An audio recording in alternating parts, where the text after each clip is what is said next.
Sanctus, Sanctus, Sanctus Dominus Deus Sabaoth. Bapak, Ibu, dan saudara-saudariku yang terkasih dalam Tuhan kita Yesus Kristus, salam sejahtera untuk kita semua.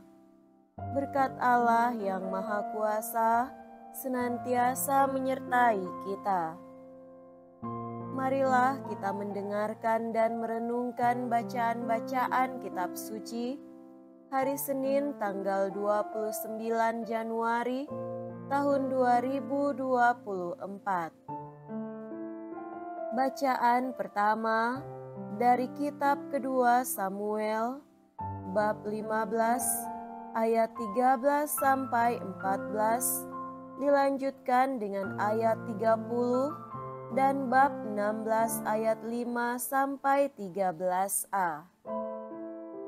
Waktu Absalom putra Daud memberontak, maka datanglah seseorang kepada Daud, katanya, hati orang Israel telah condong kepada Absalom. Kemudian berbicaralah Daud kepada semua pegawainya yang ada bersama-sama dengan dia di Yerusalem. Bersiaplah, marilah kita melarikan diri, jangan sampai kita tidak dapat luput dari tangan Absalom.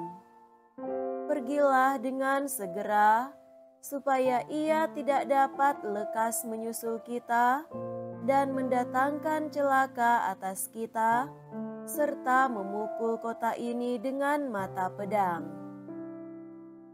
Maka Daud mendaki Bukit Zaitun sambil menangis. Ia mengenakan selubung kepala dan ia berjalan dengan tidak berkasut. Juga seluruh rakyat yang bersama-sama dengan dia masing-masing mengenakan selubung kepala, dan mereka mendaki sambil menangis. Ketika Raja Daud sampai ke Bahurim, keluarlah dari sana seorang dari kaum keluarga Saul. Ia bernama Simei bin Gera. Sambil mendekati raja, ia terus-menerus mengutuk.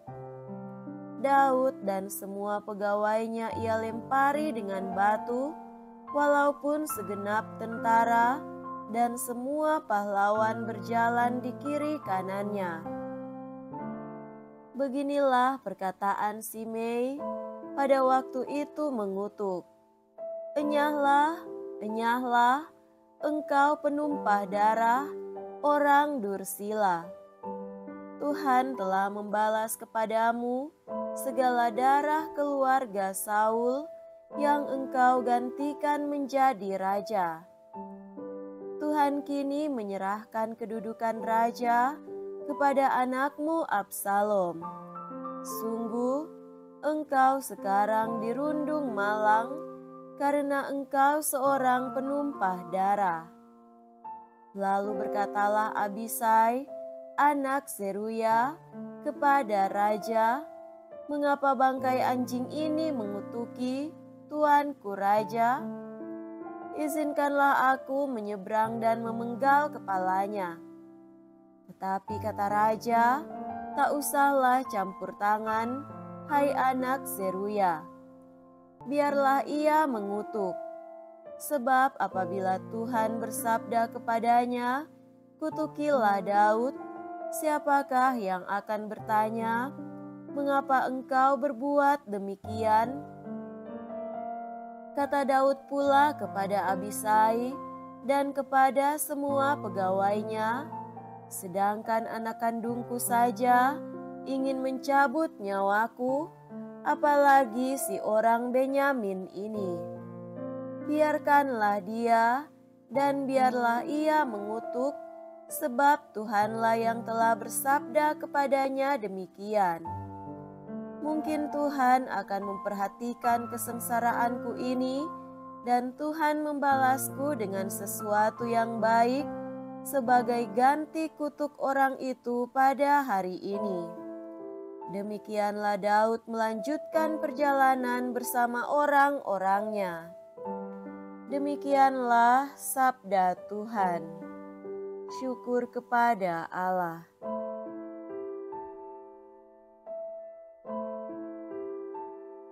Semoga Tuhan beserta kita sekarang dan selama-lamanya. Inilah Injil suci menurut Markus. Dimuliakanlah Tuhan. Injil Markus bab 5 ayat 1 sampai 20. Sekali peristiwa, sampailah Yesus dan murid-muridnya di seberang danau Galilea di daerah orang Gerasa. Baru saja Yesus turun dari perahu, datanglah kepadanya seorang yang kerasukan roh jahat dari pekuburan. Orang itu diam di sana, dan tidak ada lagi yang sanggup mengikatnya dengan rantai sekalipun. Sudah sering ia dibelenggu dan dirantai, tetapi rantai itu diputuskannya dan belenggu itu dimusnahkannya, sehingga tidak ada seorang pun yang cukup kuat untuk menjinakkannya. Siang malam ia berkeliaran di pekuburan dan di bukit-bukit sambil berteriak-teriak dan memukuli diri dengan batu. Ketika melihat Yesus dari jauh, berlarilah ia mendapatkannya. Ia lalu menyembahnya dan dengan keras ia berteriak, "Apa urusanmu dengan aku, hai Yesus, Anak Allah yang Maha Tinggi? Demi Allah, jangan siksa aku." Karena sebelumnya Yesus mengatakan kepadanya, "Hai engkau roh jahat, keluar dari orang ini." Kemudian Yesus bertanya kepada orang itu, "Siapa namamu?" Jawabnya, "Namaku Legion, karena kami banyak." Ia memohon dengan sangat supaya Yesus jangan mengusir roh-roh itu keluar dari daerah itu. Adalah di sana, di lereng bukit, sekawanan babi sedang mencari makan. Lalu roh-roh itu meminta kepada Yesus, katanya, "Suruhlah kami pindah ke dalam babi-babi itu, dan biarkanlah kami memasukinya." Yesus mengabulkan permintaan mereka. Lalu keluarlah roh-roh jahat itu dan memasuki babi-babi itu. Maka kawanan babi yang kira-kira 2.000 jumlahnya itu terjun dari tepi jurang ke dalam danau dan mati lemas di dalamnya. Maka larilah penjaga-penjaga babi itu. Mereka menceritakan hal itu di kota dan di kampung-kampung sekitarnya. Lalu keluarlah orang untuk melihat apa yang telah terjadi. Mereka datang kepada Yesus dan melihat orang yang kerasukan itu duduk. Orang yang tadinya kerasukan legion itu kini berpakaian dan sudah waras. Maka takutlah mereka. Orang-orang yang telah melihat hal itu menceritakan apa yang telah terjadi atas orang yang kerasukan setan itu dan tentang babi-babi itu. Lalu mereka mendesak Yesus supaya ia meninggalkan daerah mereka. Pada waktu Yesus naik lagi ke dalam perahu, orang yang tadinya kerasukan setan itu meminta supaya ia diperkenankan menyertai Yesus, tetapi Yesus tidak memperkenankannya. Yesus berkata kepada orang itu, "Pulanglah ke rumahmu, kepada orang-orang sekampungmu dan beritahukanlah kepada mereka segala yang telah diperbuat Tuhan atasmu dan ceritakan bagaimana Ia telah mengasihani engkau." Orang itu pun pergi dan mulai memberitakan di daerah Dekapolis segala yang telah diperbuat Yesus atas dirinya, dan mereka semua menjadi heran. Demikianlah sabda Tuhan. Terpujilah Kristus.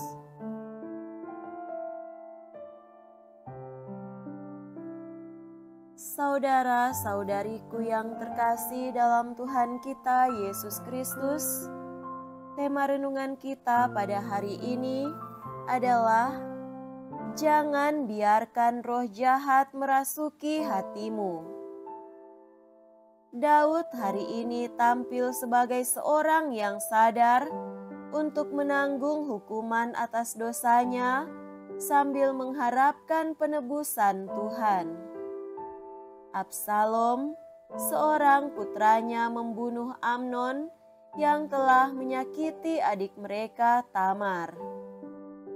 Setelah akhirnya diterima kembali Daud, kini Absalom hendak menggulingkannya. Daud, raja yang sah, berkuasa atas seluruh bala tentara dengan Yoab sebagai panglima, namun alih-alih memadamkan pemberontakan, memilih melarikan diri dari Yerusalem. Mungkin ia tahu bahwa inilah cara Tuhan memurnikannya dari dosanya. Saudara terkasih, Daud membiarkan Simei mengutukinya. Ketika pengikutnya hendak menghancurkan Simei, Daud berkata, "Biarlah ia mengutuk. Sebab apabila Tuhan berfirman kepadanya, 'Kutukilah Daud,' siapakah yang akan berkata kepadanya, 'Mengapa engkau berbuat demikian?' Biarkanlah dia dan biarlah ia mengutuk, sebab Tuhan yang telah berfirman kepadanya demikian.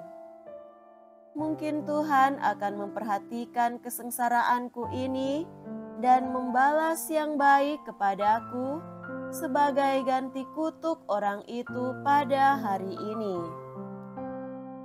Ketika orang berdosa menghadapi segala yang buruk sebagai bagian dari hukuman Tuhan, ia tidak rugi apa-apa.